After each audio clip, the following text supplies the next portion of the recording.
उत्तर प्रदेश के मुख्यमंत्री योगी आदित्यनाथ ने हाल ही में कानपुर में एक दौरा किया जो आगामी उपचुनावों से पहले एक महत्वपूर्ण राजनीतिक गतिविधि है। इस दौरान उन्होंने विभिन्न विकास परियोजनाओं का उद्घाटन किया, स्थानीय नागरिकों से मुलाकात की और भारतीय जनता पार्टी भाजपा के कार्यकर्ताओं के साथ बैठक की।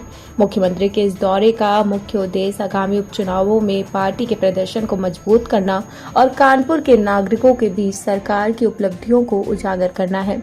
उन्होंने विभिन्न मुद्दों पर बात की, जिनमें कानून व्यवस्था, बुनियादी ढांचे का विकास और सामाजिक कल्याण कार्यक्रम शामिल है। इस दौरे के दौरान मुख्यमंत्री ने यह भी घोषणा किया कि सरकार कानपुर में विभिन्न विकास परियोजनाओं पर काम कर रही है, जिनमें सड़कों का निर्माण, स्वास्थ्य सुविधाओं का विस्तार और शिक्षा के क्षेत्र में सुधार शामिल है। कुल मिलाकर मुख्यमंत्री का यह दौरा आगामी उपचुनावों से पहले भाजपा की तैयारियों को मजबूत करने और कानपुर के नागरिकों के बीच सरकार की उपलब्धियों को उजागर करने के लिए एक महत्वपूर्ण कदम है। कानपुर में आयोजित आज के इस रोजगार मेला, ऋण वितरण और युवाओं के लिए स्वामी विवेकानंद युवा सशक्तिकरण योजना के अंतर्गत टैबलेट और स्मार्टफोन वितरण के आज के इस कार्यक्रम में कानपुर की विकास की परियोजनाओं के लोकार्पण और शिलान्यास के लिए आयोजित आज के इस समारोह में उपस्थित प्रदेश सरकार में मंत्रिमंडल के मेरे वरिष्ठ सहयोगी, प्रदेश के वित्त मंत्री श्री सुरेश खन्ना जी,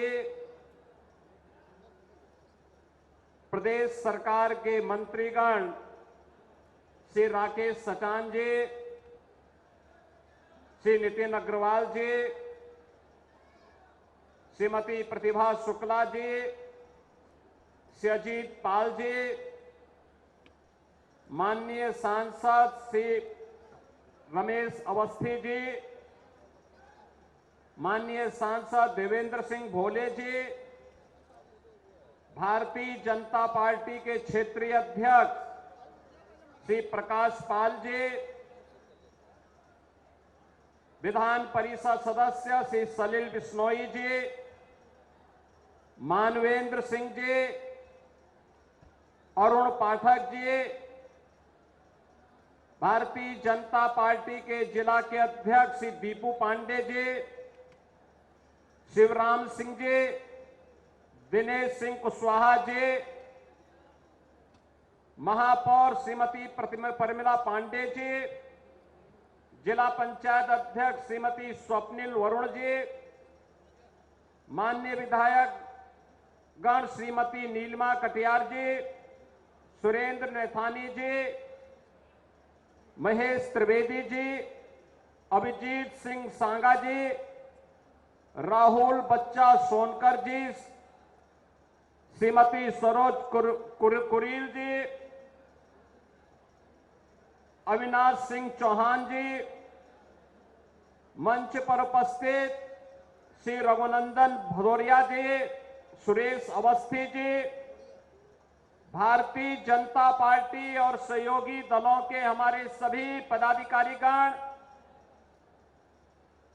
कानपुर के मेरे सभी युवा साथियों और उपस्थित बहन और भाइयों, आज मुझे एक बार फिर से कानपुर के जनता जनार्दन के प्रति कृतज्ञता ज्ञापित करने और यहां के युवाओं के लिए कुछ विशिष्ट योजनाओं के साथ आने का सौभाग्य प्राप्त हुआ है। आज के इस अवसर पर इन सभी योजनाओं की सौगात देते हुए मुझे अत्यंत आनंद की अनुभूति हो रही है। इस अवसर पर मैं सबसे पहले कानपुर वासियों का हृदय से आभार व्यक्त करता हूं कि अभी हाल ही में संपन्न लोकसभा चुनाव में आपने भारतीय जनता पार्टी के प्रत्याशी श्री रमेश अवस्थी और श्री देवेंद्र सिंह भोले जी को विजयी बना के भेजा।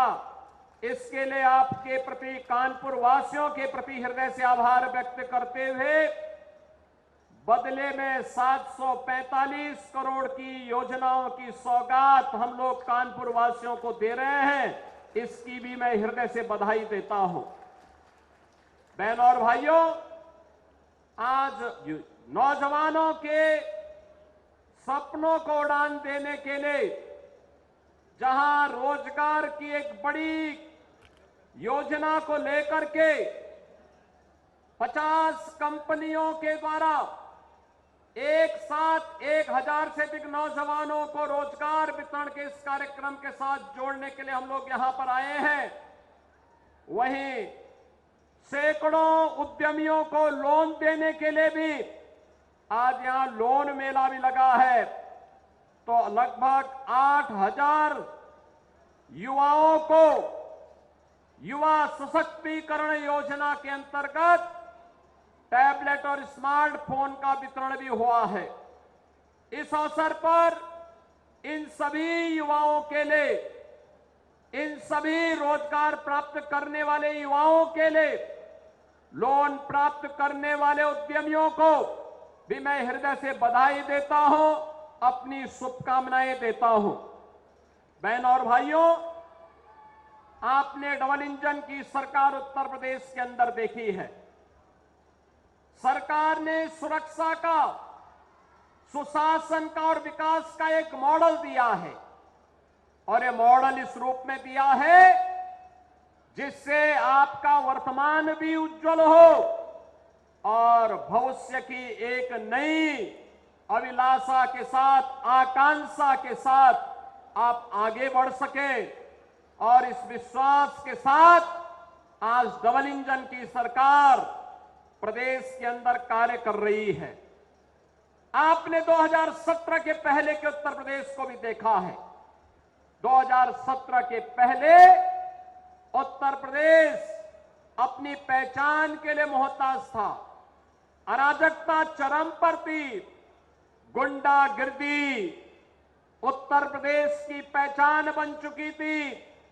हर पर्व और त्योहार के पहले दंगे होते थे, बेटी और व्यापारी दोनों सुरक्षित नहीं थी। प्रदेश के अंदर कोई आना नहीं चाहता था, और जो नौजवान उत्तर प्रदेश के बाहर जाता था उसके सामने स्वयं पहचान का संकट खड़ा हुआ था। इन विपरीत परिस्थितियों में यहां की पीड़ा को समझा दुनिया के सबसे लोकप्रिय राजनेता प्रधानमंत्री मोदी जी ने, और 2017 में मोदी जी के आह्वान पर प्रदेशवासियों ने प्रदेश में भारतीय जनता पार्टी को जनादेश दिया। आज परिणाम आप देख रहे होंगे। 7.5 वर्ष में कोई प्रदेश एक लंबी दूरी तय कर ले, आज आपके सामने यह दृश्य है। बहनों और भाइयों, आज विकास का क्या मॉडल होना चाहिए यह उत्तर प्रदेश तय करता है। आज सुशासन का मॉडल क्या होना चाहिए उत्तर प्रदेश तय करता है। कानून व्यवस्था कैसे होनी चाहिए आज ये उत्तर प्रदेश तय करता है। लेकिन इससे पहले के दृश्य क्या थे? बहनों और भाइयों, मैं भी आ रहा था, कार्यक्रम स्थल पर आ रहा था, और जैसे ही मैंने वित्त मंत्री से पूछा, हम दोनों एक ही गाड़ी में थे, मैंने कहा खन्ना जी आपने इस इमारत को देखा है, ये क्या है? खन्ना जी ने कहा हां, यही लाल इमली है। बहनों और भाइयों, कानपुर की लाल इमली जो कानपुर की पहचान बन चुकी थी, क्यों बंद हो गई? ये कांग्रेस के बेईमानी और भ्रष्टाचार का एक स्मारक बन चुका है।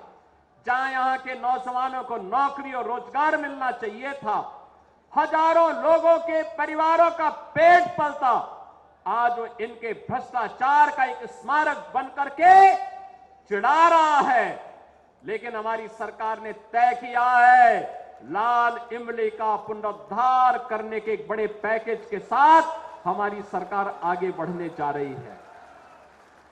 सिख यूनिट को पूरी लैंड और पुनरुद्धार के एक व्यापक कार्य हमारी सरकार ने आगे बढ़ाया है, और यही कहने के लिए आज मैं आपके पास आया हूं।